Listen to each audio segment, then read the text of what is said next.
So set 2 of Fusion World comes out this week, and I can pretty confidently say that TOP Goku is the best deck that comes out of it. And it's still pretty early, obviously. I think anybody who's making decks right now probably doesn't really know the whole story. I think we'll see some more things come out of the upcoming tournaments here in May, and of course the other tournaments in June. But right now, after some testing and just deck building in general, like TOP Goku is a very strong candidate. And today we're going to go through the guide for beginners. And if you want more or the next one, let me know in the comments below and subscribe if you're new. I'm almost to 10K.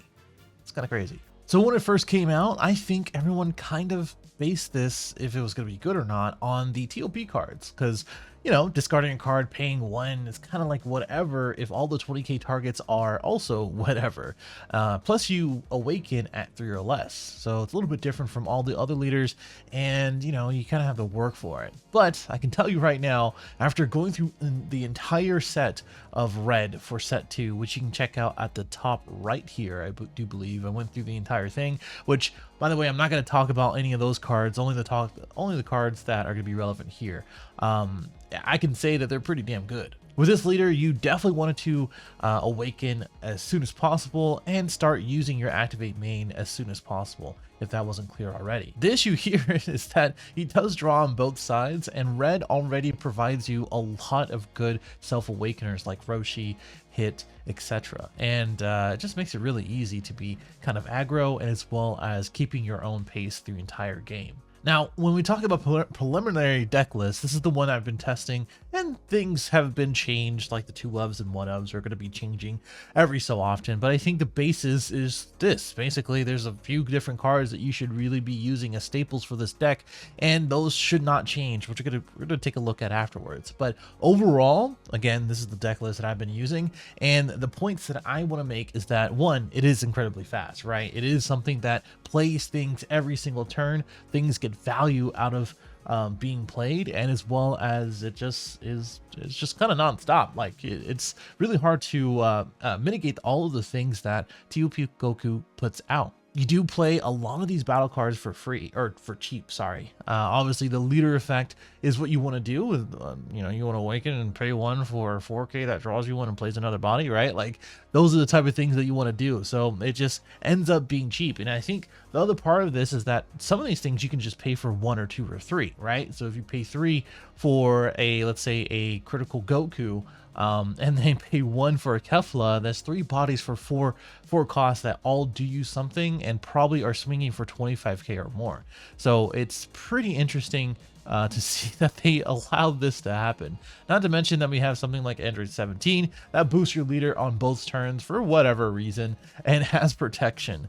But like I said before, some of the red support does fit nicely. So the Roshis and all the other stuff that you can kind of make this deck into a versatile aggro deck. Like this one is just, you know, plain old, you know, let's go ahead and awaken, let's go ahead and draw, let's play our cool TOP cards. This is the basis of this deck list, but you can kind of shift all of the things that you want to do because the red pool is pretty, you know, pretty large. I would say it's pretty versatile. You can go this U7 route, you can go the U6 route, the Namekian route.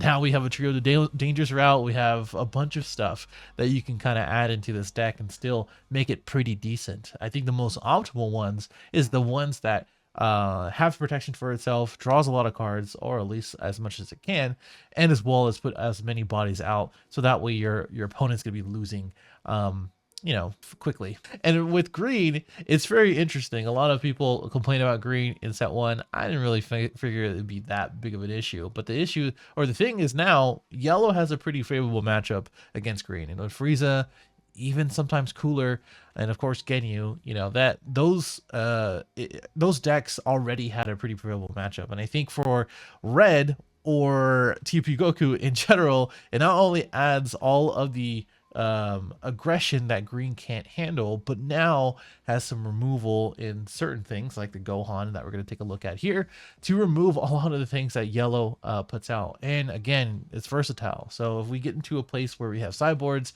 or like a pre-side like we do in Masters, then, you know, this deck is going to get even better. All right, let's take a look at some of the core cards that you really need to know when it comes down to TOP Goku, either playing or playing against it, right? So obviously all the 20Ks are going to be relatively viable when it comes down to a TOP tag at the bottom here, because all of these guys have 4 tags for some reason, which is just crazy because now they're searchable for a lot of different things, and now they're going to be affected by a lot of different things, whatever. And when we get to multicolored leaders, if we ever do, then these are going to get even better if I take a guess.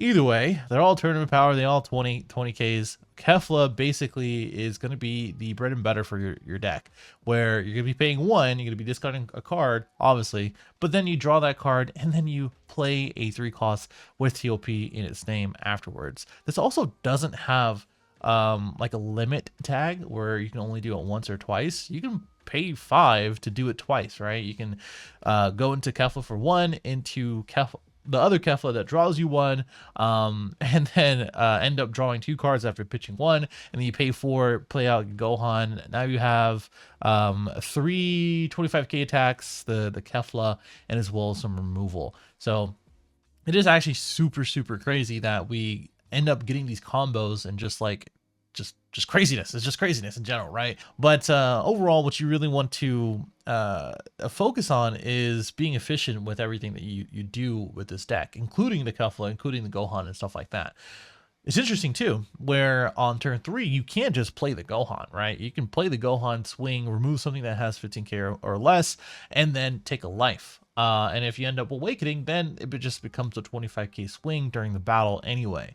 Now, the thing about it is that you kind of want to protect the Kefla as well as the Gohan. Like with the permanent for Kefla, it is always a 25k, but the Gohan is always susceptible to like 20k removal and as well as swings from your opponent's leader. They have to work a little bit harder for the Kefla. But in general, this is kind of what you want to do. Like either you're playing hit to swing and minus something and take a life, or you're using Gohan to swing and take a life and remove something, etc. Right?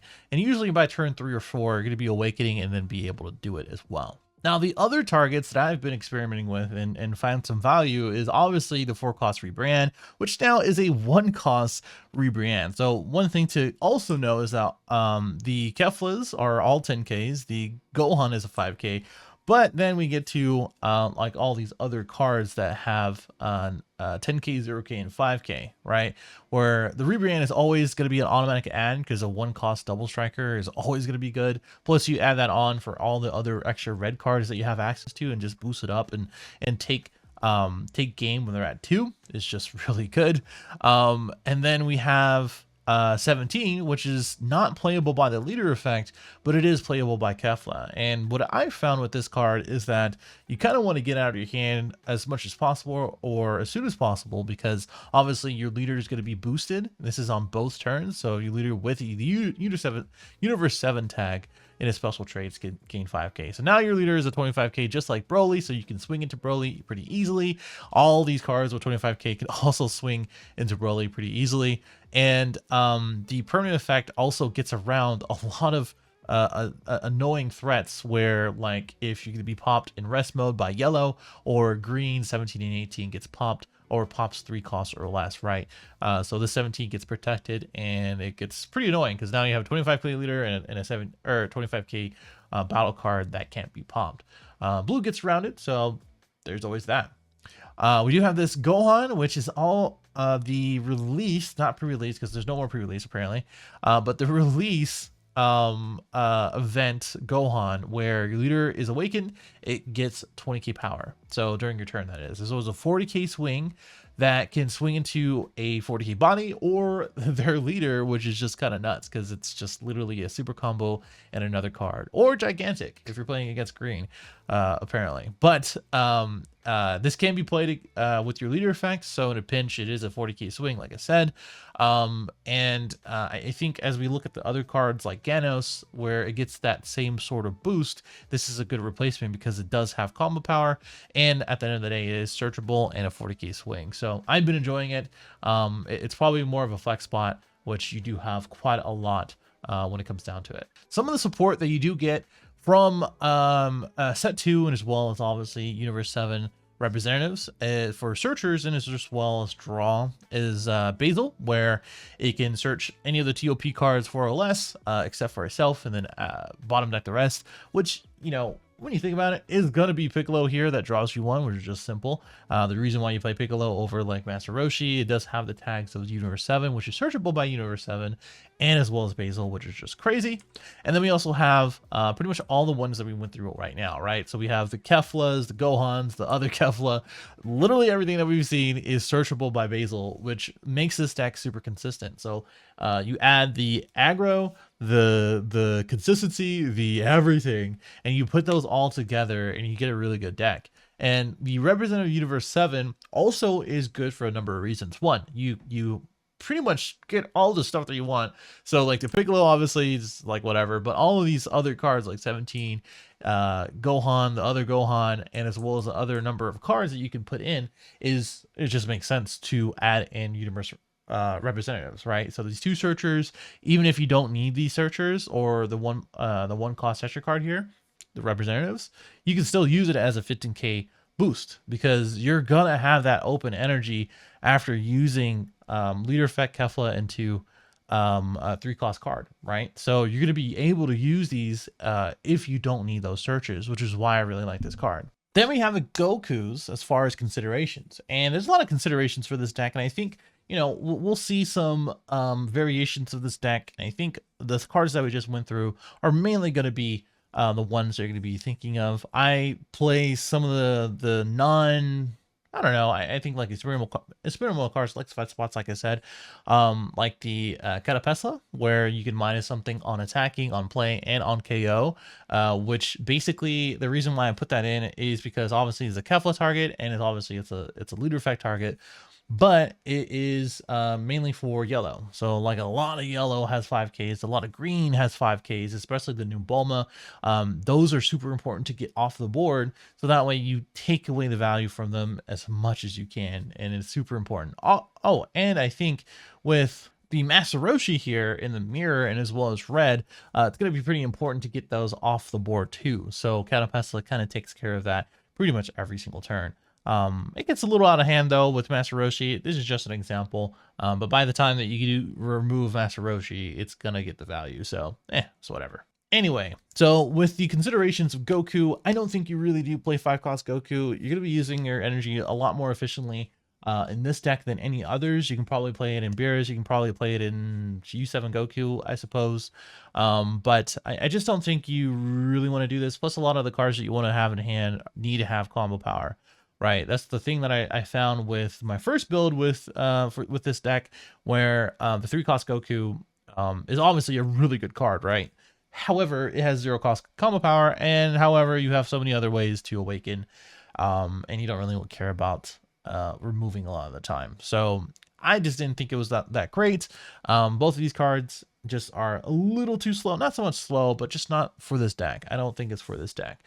You play these in like all the other red decks, I think. And now, Tournament Power Arena. I think conceptually, this is a really good card, right? However, like I said, the cards that you need in hand need to have combo power. And the reason why is because although you are an aggro deck and although you are doing what you can to swing into them, you need the battle cards on board, right? All the things that you do with those battle cards do something for you on play or when attacking. So you need to protect them. And in order to protect them, you need combo power. So again, all these things without combo power and Tournament Power Arena being an extra card that doesn't do anything is going to be whatever. However, the active battle for it for 5K not only helps you for a lot of different instances where you can keep your hand by protecting your cards, but it also makes your bodies 30k swings, which is perfect for 10k combo plus something else, right? So I think conceptually, Tournament Power Arena works really well with this deck. I just haven't tried it, and it is an extra card, which you kind of want to avoid anyway, unless it gets you value, which we're gonna talk about. Not now, I guess. I don't think I put this in there. Yeah, I don't think I put it in there. We do have the 2-cost Glimpse of Hidden Arrogance, which basically says you get 30k out of a battle card or a leader card, and if the battle card has Glimpse of Hidden Arrogance, where activate battle, choose up your leader or your battle cards, gains 25k, and if the battle card, or if you have a battle card with 30k power or more, you get a 4 cost or less from your drop, which any of those 4 costs can easily have 10k combo power, or you can get back a Kefla, which is super annoying, right? Because like you should only have 4 Keflas, but now as soon as you put in more of the glimpse extra cards, then you just kind of get those back. But it's one of those things that you have to kind of think about. Anyway, some more considerations. In the first build, I did play 2 cost Caulifla, where I did like it, where you could add a card in your hand and it's just a 20k swing. It's a little bit better than the Vegeta that we have already, etc, etc. But I think this probably is a little bit better in Beerus, especially if you have like a critical focus deck, right? I think it is also kind of whatever if you're going to be playing with your leader effect. I talked about this in the previous video, where it feels a little weird paying 1, discarding 1 just to play 2 costs. It's fine if you play it off of Kefla. Plus you can get an extra draw if you're going for game from your life as well. So it's just those things to consider. I took it out because I just didn't think it was too impactful, but it is annoying to have a 20k swing every single turn. However, I did replace it with 3 costs Goku instead, and it's been pretty decent instead. The Ganos, like I talked about before, has 0 combo power. This is why I don't think you should play it. However, it is a 45k swing for any battle card, so you can even swing into a Broly and put some combo power on it, and you might even take it down, right? However, because it is only battle cards, they swing into you or you swing into it. I just don't think it's all that great. Plus, it's 0 cost combo power, right? I think I said that. Clash of the Strongest. I really want to use this card. I think you should use this card because there are often times where you have like a huge board where you have like 4 or 5 cards on board and like 4 or 5 energy, right? By that time. And if you're protecting them correctly, you could use this card where you get 10k power for the turn for all of the cards, right? Plus whatever cards in your hand to combo with, you could take a game by having, so many cards that have high attack power, and a lot of decks just can't keep up with that. It's just not gonna happen, right? Especially if you're using a Rebrian earlier turn and then taking 5 to 3, that type of thing. And then Saved by a Barrier. I haven't really played this card too often. I think the 20k power is pretty neat. And having a card that can be KO'd is also pretty neat. I think this is like what was that one card in blue, the one with the Goku black on it that looked at the top 3? It's kind of like the archetype one for that. I don't know, 1 cost is pretty nice. I just don't think it's worth playing because it is only on the opponent's turn. Hopefully this explained this deck, and as well as the things that you can be considering or should be considering. If you're looking for gameplay, I did play this deck with Hayden, the Eggman, in a previous stream. So I'll hopefully link it up there. If not, you can look it up on my channel. If not, or in general, I will see you in the next one. Let me know what other guide I should be doing next.